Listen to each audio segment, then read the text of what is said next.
Fala pessoal, muito bom dia, Morning Call na parte de equities, agora começando aqui no Instagram da Guide Investimentos, último dia do mês de março. Estamos nos aproximando já para o quarto mês do ano, enfim, muita coisa aconteceu, né, ao longo desse mês.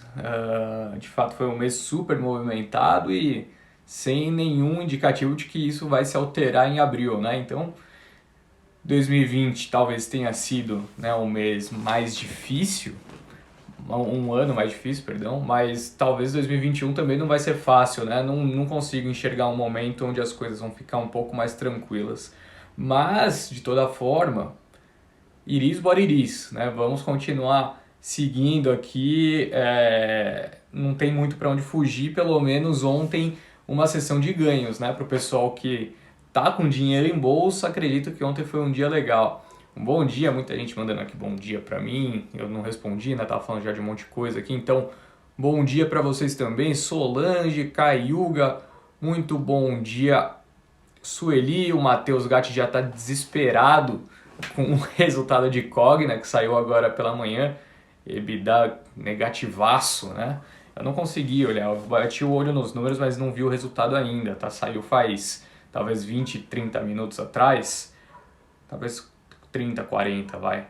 Mas eu já estava preparando as coisas para a live aqui, para o vídeo, né, para o primeiro minuto que eu gravo, antes também do mercado abrir, então não deu tempo, mas o relatório com certeza estará escrito sobre Cogna ao longo do dia, tá? Até pelo menos meio-dia ali a gente deve estar soltando.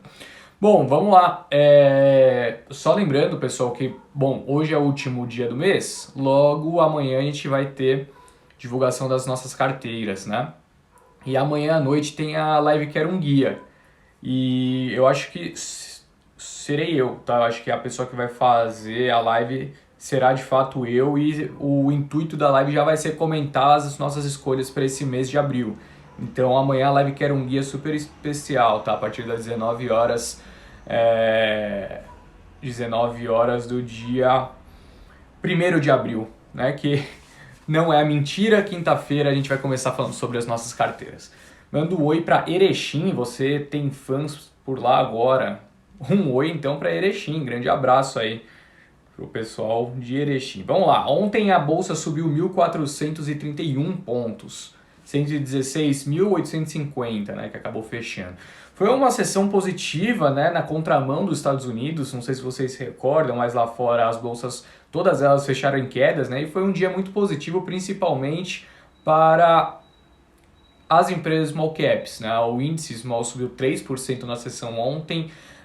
Foi um movimento muito claro, né, o que aconteceu aqui. De fato, investidores acabaram preferindo migrar para papéis que tinham ficado atrasados devido à pandemia, né, e obviamente foram os setores mais impactados por ela. Mas, de toda forma, então, teve uma clara troca setorial ali. A gente acompanhou empresas de mobilidade, empresas do setor aéreo subindo seus 6, 7%. À medida que alguns dados saíram ao longo do dia, foram bem importantes, né, no começo da manhã, tivemos os dados, né, do CAGED, teve uma mudança, né, contabilidade dos dados, enfim, algumas pessoas se sentiram desconfortáveis com isso, mas o resultado final é que a economia criou 401 mil empregos, né, em fevereiro. O consenso do mercado era de 257 mil, então já começou o dia com uma boa notícia, né? Dali em diante, a gente viu algumas outras coisas acontecerem, né? Por exemplo, o Campos Neto esteve num evento, se eu não me engano, do Banco da Ecoval e acabou falando sobre perspectivas, né? Perspectivas que ele possui. Primeira delas, que eu achei super interessante, era que, de fato, o Banco Central brasileiro tinha expectativa que os impactos da pandemia na economia brasileira seriam muito maiores, e até por conta disso, aquela, né, redução super expressiva na taxa de juros que chegou, né, colocando a Selic em 2%. Agora ele disse que o ciclo de alta pode ser mais rápido e isso faça com que, na média, né, a taxa de juros fique mais tempo baixa aqui no Brasil. Ou seja, o mercado interpretou que essas pressões inflacionárias de curto prazo podem ser, né, apesar de serem, entre aspas, temporárias, né, questões. Como o próprio Campos Neto já disse algumas vezes, que ele acredita que vai se resolver em alguns meses, mas a elevação da taxa de juros nesse momento já visa esse controle maior, né? Ele disse que os 2% aqui no Brasil não é sustentável, reduziram de maneira rápida por conta da pandemia, mas os impactos da pandemia por aqui não foram tão elevados quanto eles imaginavam inicialmente. Por conta disso, o ciclo pode se elevar de maneira mais rápida, mantendo na média a taxa de juros mais baixa do que seria num ambiente normal, tá? Então, isso também trouxe um bom humor. A bolsa fechou ali, como eu disse, em alta de 1,2% na contramão dos Estados Unidos. Agora, vamos falar rapidinho sobre pandemia e vacina. Temos 4 notícias aqui rápidas. Depois a gente fala sobre as aberturas dos mercados, tá? Nas bolsas internacionais, e por fim a gente entra para comentar um pouquinho sobre notícias corporativas. Bom, sobre pandemia e vacinas temos algumas notícias super importantes. Primeira delas, né, que de fato o Brasil voltou a bater recorde de óbitos no dia de ontem, né? Os dados saíram, na verdade, por exemplo, aqui em São Paulo, que teve recorde no estado, né, de 1.209 óbitos, saiu um pouco mais cedo, então isso daqui, na verdade, é reflexo de um dia antes, né? Eles contam numa média de 24 horas, mas enfim, nas últimas 24 horas foram divulgadas, o número de óbitos chegou aqui em São Paulo, de fato, a 1.209, né, que é o recorde, portanto, até o momento. Já no Brasil, esse cenário também se repetiu. Quando a gente olha num âmbito mais macro, de fato, tivemos outro recorde diário de mortes, né, no país. Segundo os dados do CONAS, tem 2 dados, né? O dado que é divulgado mais tarde e o do CONAS, que é uma prévia, mas de toda forma eles variam muito pouco, tá? Foi algo em torno de 3.780 mortes em 24 horas, tá? Então ficou entre 3.700 e 3.800 e alguma coisinha, mas de toda forma, novo recorde de mortes por Covid.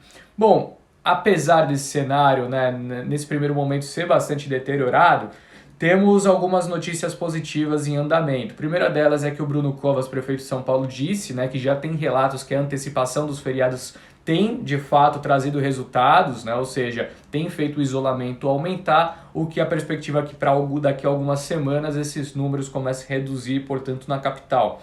Além disso, né, Campos Neto disse que em 2 ou 3 meses o Brasil terá vacinado grande parte do grupo de risco. A partir do momento que grande parte do grupo de risco estiver vacinado, né, que é algo que o Guedes já tinha falado também, eu também já tinha falado, modéstia à parte, foi mais ou menos a mesma expectativa que eu tenho ali em meados de maio, né, que grande parte do grupo de risco já estará vacinado. A gente deve ver, então, portanto, uma possibilidade muito grande de uma reabertura mais sustentável, né? Apesar do número de pessoas mais jovens, né, estarem crescendo nos leitos, você pega ali o grosso da coisa ainda, né, de fato, das pessoas que necessitam de um leito e que ficam mal, ainda é o grupo de risco, tá? Tanto idosos como também pessoas, né, obesas, enfim, problemas respiratórios. E uma outra notícia positiva, a Pfizer anunciou ontem que deve elevar sua meta de produção de vacina em 2021 para 2 bilhões e 500 mil vacinas, tá? Então a Pfizer acelerando também o nível de produção. Agora, sobre aberturas dos mercados no dia de hoje. Hoje um dia que vai ser, com certeza, né, muito importante devido a este rapaz que eu deixei aqui do meu lado, olhando para vocês. Vocês sabem muito bem quem é. Mas antes que eu fale dele, vale o destaque, né, que assim, a gente teve PMI lá na China, PMI da manufatura lá na China sendo divulgado ontem à noite, veio acima das expectativas do mercado, mas as bolsas asiáticas tiveram mais uma sessão de perdas, né? Desde quando começaram a enxugar liquidez por lá, a gente tem acompanhado já uma sequência grande, né, de sessões fracas vindo do mercado asiático.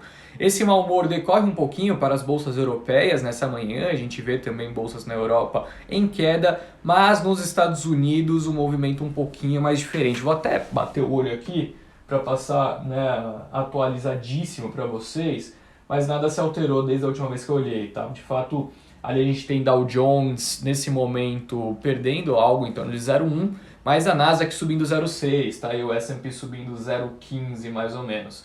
Bom, o Eurostoxx caindo 0,1, movimentos fracos, né? Os movimentos de queda. Europa caindo 0,1, 0,2, Dow Jones caindo também 0,1, mas Nasdaq disparando 0,6, o que é curioso, porque assim, eu recebo muitas mensagens, né, aqueles morning calls feitos às 6 da manhã por sei lá quem, onde eles disseram muitas coisas interessantes, né? Logo na abertura eu bati o olho naquelas mensagens e parei para pensar. Bom, ferrou, né? Novamente Nasdaq caindo de novo, né? Os Treasuries de 10 anos subindo, e isso se alterou de algumas horas para cá. A expectativa é que isso pudesse acontecer porque Joe Biden vai anunciar hoje um pacote de estímulo de 3 trilhões para infraestrutura. Um pacote para infraestrutura na casa de 3 trilhões de dólares.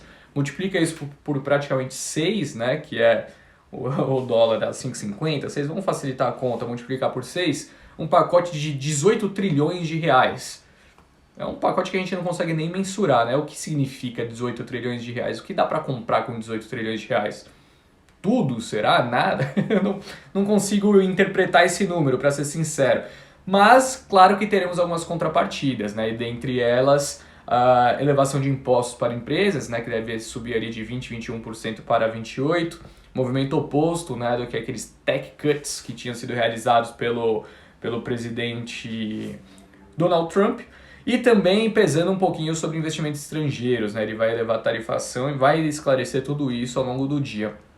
Portanto, hoje vai ser super importante, vamos acompanhar tudo que Joe Biden tiver para falar, né? É super importante no nosso ponto de vista para as bolsas globais, né? Não só para os Estados Unidos. Bom, sobre notícias corporativas, temos algumas importantes que podem, né, impactar bolsas globais, tá? Primeira delas porque tem a ver com commodities. Eu não comentei, mas as commodities praticamente todas em queda, né? Minério de ferro caiu, Bitcoin caía algo em torno de 2%, petróleo caía até pouco tempo atrás 0,2, 0,3%.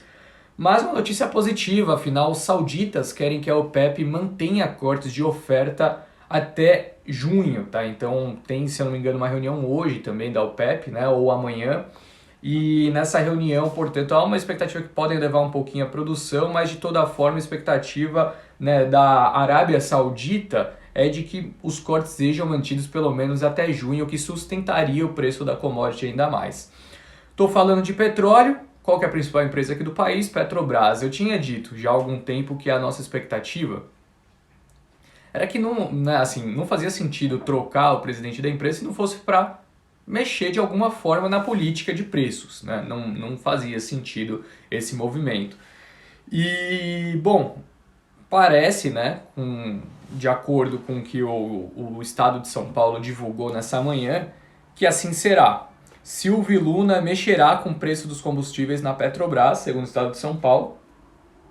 Estudos sobre o tema envolvem outros órgãos do governo, como o Ministério da Economia e Minas e Energia, e a reavaliação da política de preços dos combustíveis é apontada como principal foco dessa gestão. Então, é isso, né? Não tem muito como fugir disso. Não faria sentido uma alteração, né, com pressão no preço dos combustíveis e chegar uma outra pessoa lá indicada pelo governo e continuar fazendo tudo o que estava fazendo anterior, né? Agora cabe avaliar qual que vai ser o impacto para os resultados da Petro.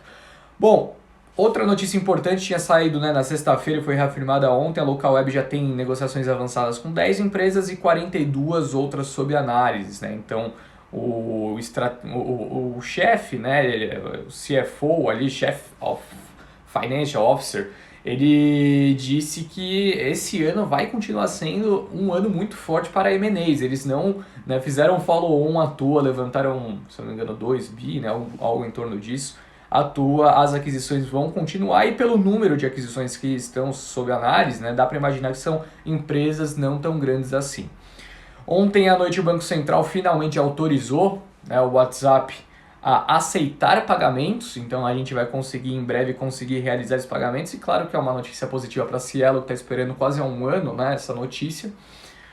A Magalu informou a aquisição de um aplicativo que chama Tô no Lucro e de uma plataforma que chama Grande Chef, né, com o objetivo de fortalecer sua operação de delivery de alimentos. Já o aplicativo, né, ele tem atuação forte em Goiás, Pará e Tocantins, com 5.000 restaurantes e também 2.000 entregadores ativos.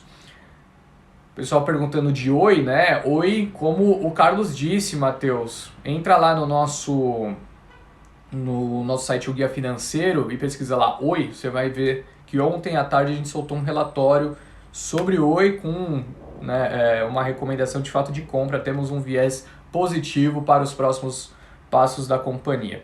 E a próxima notícia é sobre Oi, né? Saiu ontem à noite a notícia que a empresa concluiu a alienação da UPI Torres para a Highline do Brasil e recebeu 861 milhões 800 mil nessa terça-feira, né? O valor total da operação é de 1 bilhão e 80 milhões de reais. O saldo remanescente será pago após ajustes nos termos de contrato. Última notícia, antes de comentarmos da abertura do mercado por aqui, o Conselho da Odontoprev autorizou a aquisição de 10 milhões de ações ordinárias representativas, né, de algo em torno de 3,8%, ou seja, 3,8% do free float que poderá ser recomprado, portanto, da Odontoprev, né, o prazo máximo da liquidação é até 18 meses contados a partir do dia 31 de março. Abertura por aqui, temos nesse momento o índice futuro caindo 0,07 e o dólar caindo 0,48, ou seja, nada muito relevante nessa manhã. O futuro do dólar, tudo bem, caindo 0,48, ok, mas né, o futuro do índice movimentando ali 0,07 não significa nada, pode acontecer qualquer coisa hoje, tudo vai depender desse cara aqui e também de surpresas que o Brasil sempre, né, acaba nos trazendo. Galera, 9h15, tenho que encerrar a live, gostaria de agradecer muito pela presença de todos, lembrar que nossas carteiras serão divulgadas amanhã, teremos muitas novidades, beleza? Valeu então, um bom dia, bons negócios, até mais, tchau, tchau.